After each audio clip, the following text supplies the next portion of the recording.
Strong layouts feel effortless because every element has a clear purpose and position. Today, how to design professional content frames. Open Canva and create a 1080 by 1350 vertical canvas. Start by applying a soft off-white background to maintain a clean and polished look. Insert a large portrait frame in the center and upload your primary image. Double-click the image and adjust the crop to emphasize the subject.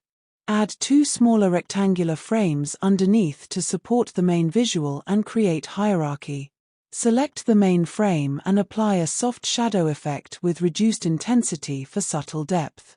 Add a thin border around the supporting frames and lower its